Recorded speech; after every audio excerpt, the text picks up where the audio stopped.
So I've got 6 predictions for you that I want you to hear for the 2021 Georgia football season. Let's talk about them right now. This is a story that was actually written by Mark Weiser in the Athens Banner Herald. I'm going to click through his 6 things, and I'm going to leave you the link below. I'd encourage you to go check out the story.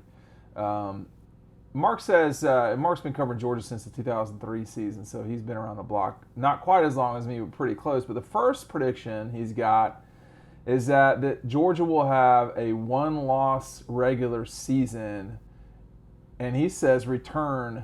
No, I don't think he does say return, but he says they'll have a 1-loss regular season, going 11-1 in the regular season. So that would be similar to 17, 18, and 19. So they would sort of return to form. He doesn't say which one he feels like Georgia will lose, but he points out correctly that just because you beat Clemson doesn't mean you're going to roll through the rest of the season. You still got to go to Auburn.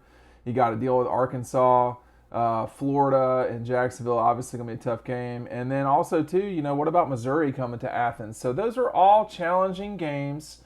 On the road is always more difficult.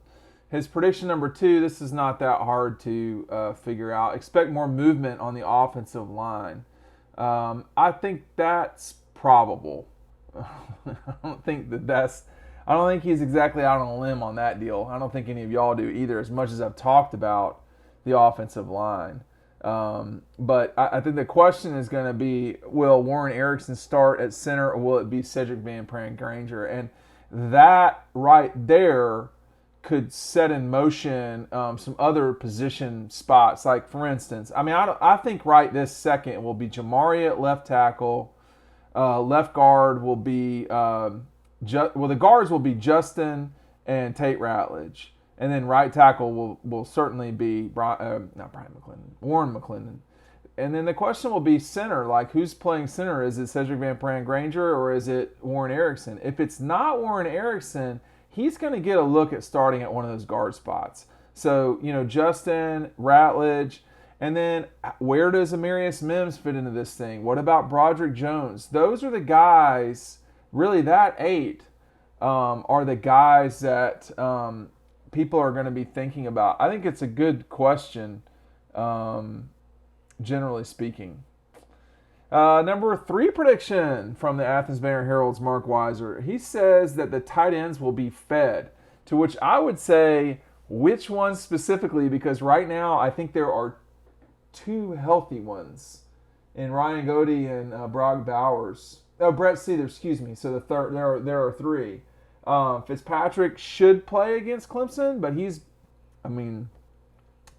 didn't scrimmage this past week. So, and then obviously Darnell Washington is what Kirby's calling day to day. We're going to have to see some progress for him to play against Clemson. We'll just see. So just because you're cleared up doesn't mean that you're cleared to play. It sounds stupid to say that. Just because you're ready to go doesn't mean they're going to clear you. Kendall Milton said that Brock Bowers is a freak. Just seeing him when he first got here is probably 6'3.5", fully built. He's one of those dudes that can really do it all. He has crazy explosion, crazy fast, super strong. So we'll see kind of how that goes. Look, when they get their tight ends, Georgia's got really good tight ends. I just don't know that both of them will play against Clemson. So I think that's a good question. Will if you get Darnell and John Fitzpatrick playing, then you're starting to talk about a full group of tight ends. Right now, you're not really in the middle of that one. So I don't know. Okay, so here's the 4th. The team scoring record will be set. I'm going to talk about this for a second or two because this is actually extremely important. If you're not scoring, you're not winning. That's what college football has become. And it's taken a while for the SEC to catch up with the Big 12, the Big 12's former status of playing a lot of offense. The SEC mixes in some defense unless you're at Ole Miss. So I think Mark's making a good point here. I just don't. They're going to have to score a bunch of points. Here's something that Mark had to say in the article, which I think you should be clicking on below when you get done with this. Georgia averaged 37.5 points per game in DJ Daniels' 4 starts last season. The team record is 41.3 in 2014. I will remind y'all that Hudson Mason was the quarterback, a one-and-done starter at Georgia who didn't really get much of a look in the NFL, and Mike Bobo was the coordinator. That 2014 team had Todd Gurley, Sony Michel, Nick Chubb, Keith Marshall. They scored 45 against Clemson in the opener and just kind of kept trucking from there with the run game. When they lost their second game of the season. They scored 35 points on the road at Carolina. That's a Jeremy Pruitt problem, but these are all things that don't need to be relitigated. If Georgia doesn't score more than 40 points a season this year, 40 points a game this year, they're not going to have the season that people want. I mean, it's gotten to the stage where if you're not really, really scoring, you're not getting it done. And we're going to see. I mean, I think the best defense that Georgia will have seen and probably will see for a while is the Cincinnati one. And they had a hard time scoring in that game. And the offense only scored 3 touchdowns. Now, they left one on the field with the interception in the end zone from JT to George Pickens. But there wasn't a lot of space in there. That is an abnormal game, generally speaking. You're going to have to score. Defenses are not as good as they used to be. They can't handle this 7-on-7. Guys are ready to play.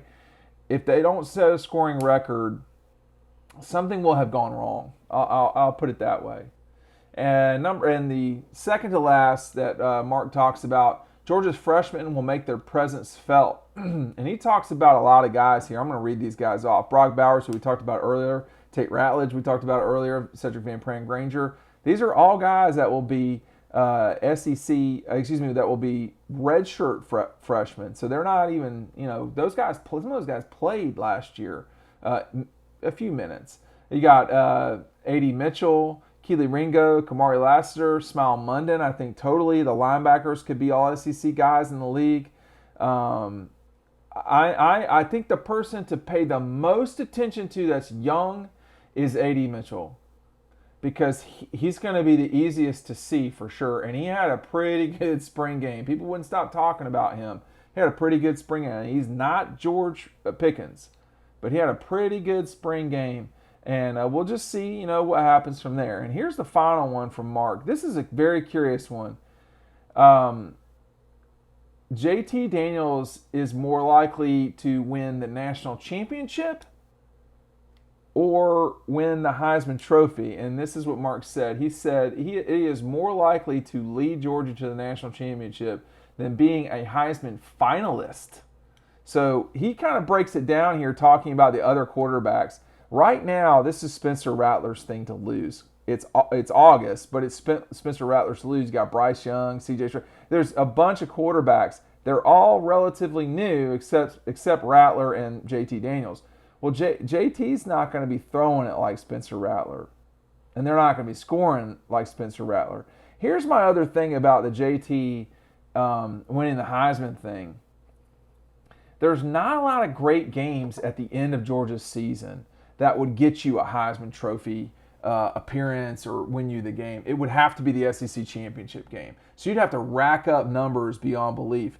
And as we saw in the 4 games that Georgia played, there are times when Georgia is just going to shut it down and run all over people.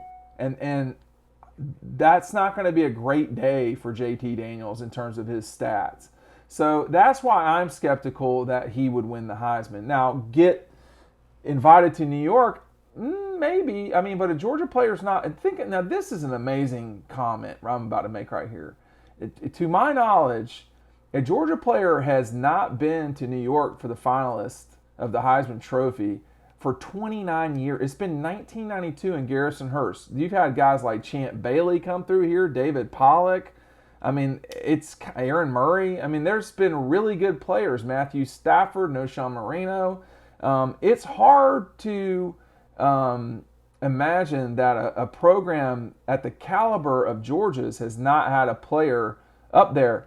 With that said, Alabama went decades with. I think they went nearly 100 years without winning the Heisman and finally broke through, and they've had a couple of late deserved ones too. As a Heisman Trophy voter since 2005, I could say certainly deserved players.